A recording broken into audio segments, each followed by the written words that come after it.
começar, então, antes da escolha da medicina, né?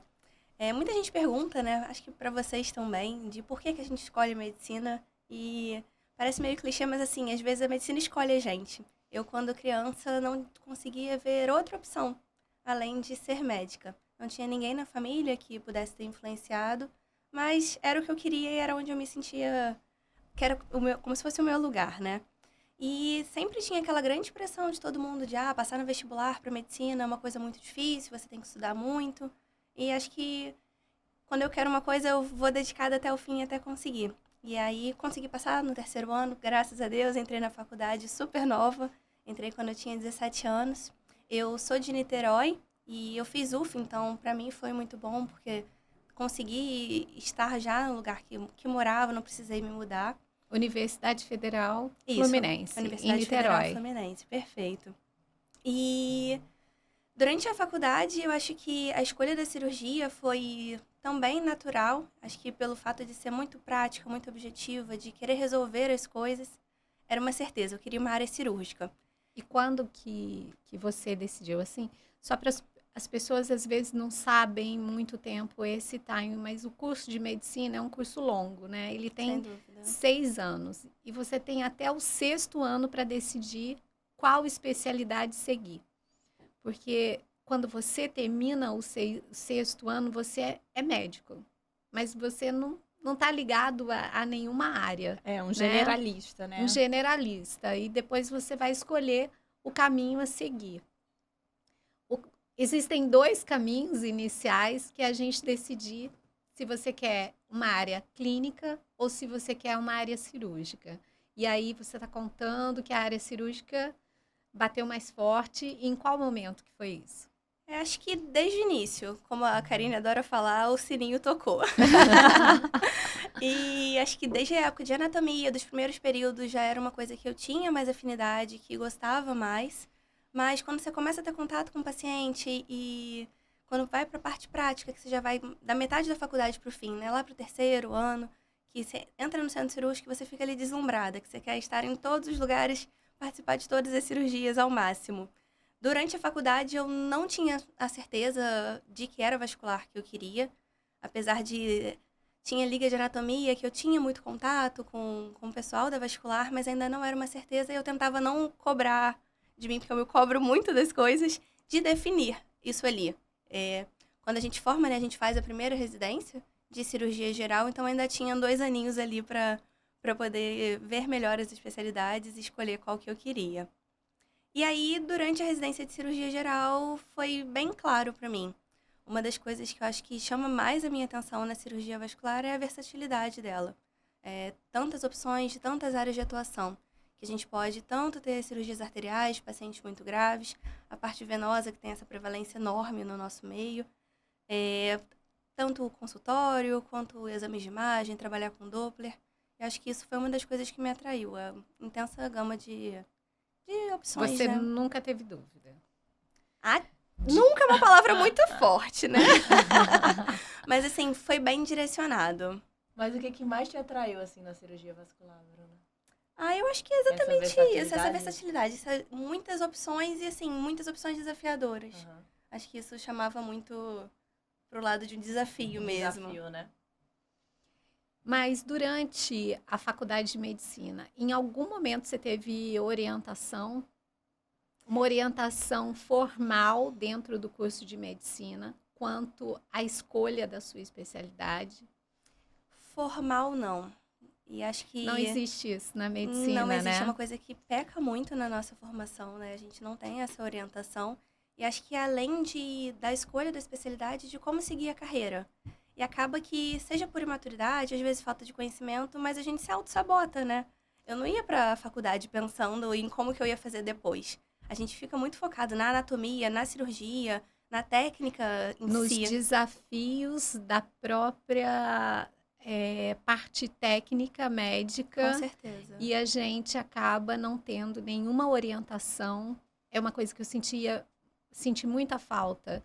Você não tem nenhuma matéria que te oriente em como você vai lidar, como é que você vai praticar, você vai trabalhar para quem? Você vai trabalhar para você vai ser contratado de um hospital, você vai trabalhar para uma empresa. Isso não é mostrado, né? O que acontece muitas vezes é que você não tem uma matéria, mas às vezes você tem uma pessoa em quem você se orienta, em quem te orienta. Mas não é que uma serve orientação como um mentor. formal. Não é uma E nem orientação todas formal. as pessoas encontram É. esse mentor. Eu tive uma sorte. No meu segundo ano da faculdade, eu já tive um cirurgião vascular. Nossa, que bem ele no me início, pegou. que sorte. Foi.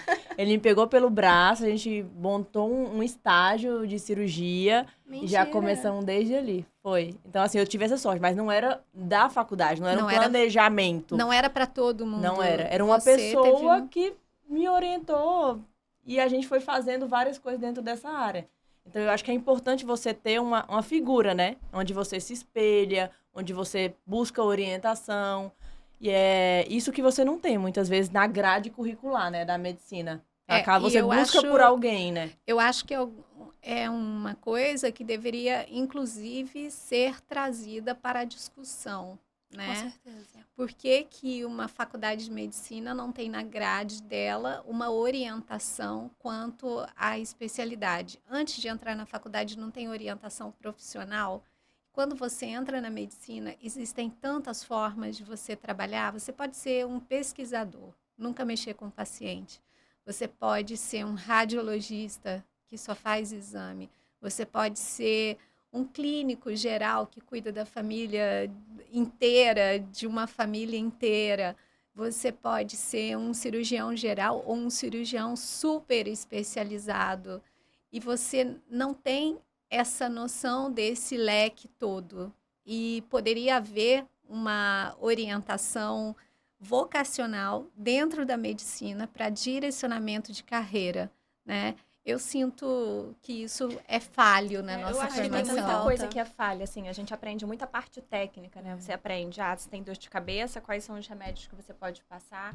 Agora, o que ninguém te prepara também é você vai sentar no primeiro plantão de emergência, a pessoa vai te falar, tô com um negócio na cabeça, e como é que você vai levar, muitas vezes, aquilo ali, né? Como é que você vai conduzir a conversa, como é que você vai entender o psicológico que tá por trás, como é que você vai dar uma notícia de óbito. Então, tem coisa que fica um pouco falha, meio obnubilada ali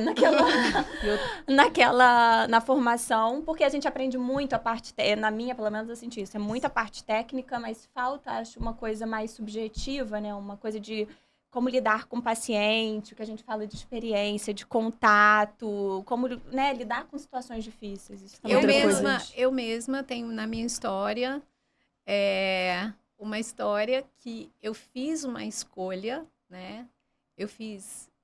A minha primeira escolha foi ginecologia e obstetrícia. Completamente diferente do que faz hoje. Completamente diferente. Eu fiz 1 ano e meio dessa especialização. Quando eu comecei o 2º ano, eu estava muito frustrada. Eu não queria fazer parto. E eu só fui descobrir depois que eu já estava na especialidade. E aí, eu desisti. E qual o caminho que eu ia seguir? E haja coragem para desistir, uma coisa que a gente já começou, que é tão difícil, né, de passar. A gente fala que é difícil passar no vestibular, mas também tem as provas de residência e a prova atrás de prova. São muito desafiadoras, são muito difíceis. Outro desafio também que eu vejo é não prepara para o mercado, né? Não dá um plano de carreira, de como que você deve estruturar a sua carreira, não te prepara para o mercado que você vai enfrentar lá fora. Na residência, você diz? Na residência, na faculdade. Isso aí eu senti mais falta. Sim. E acho que é por isso que muitos médicos se veem refém do plantão. Do plantão, do plano de saúde. Porque se sente meio... Você não tem uma referência de como se tornar independente, né? É difícil. Então, você acaba acreditando, sua cabeça ela fica presa à ideia de que você vai ficar preso a algum vínculo de trabalho, né?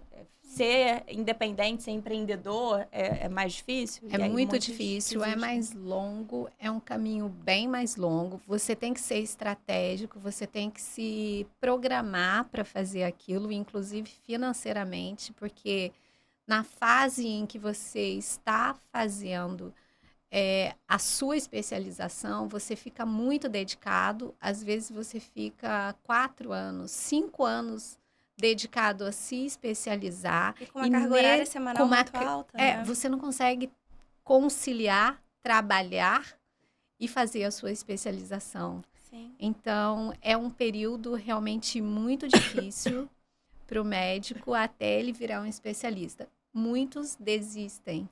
Com certeza. E vão dar os plantões, porque você começa a ser remunerado. Só que muita gente se perde e depois não volta a procurar uma especialização. Com certeza. Durante a residência, eu acho que todo mundo já tem essa noção de que precisa definir um plano de carreira. E aí fica batendo cabeça de como eu vou fazer isso. E aí você vai atropelado pela rotina do dia a dia e tem que aprender a operar, tem que aprender a fazer aquilo. E você não consegue parar um tempo e pensar, e aí, como que eu vou fazer depois, quando isso aqui acabar? Na faculdade, a gente ainda tá muito empolgado, né, naquela animação inicial, mas na residência você já fica, tá, eu sou médica, já sou especialista, e agora, né?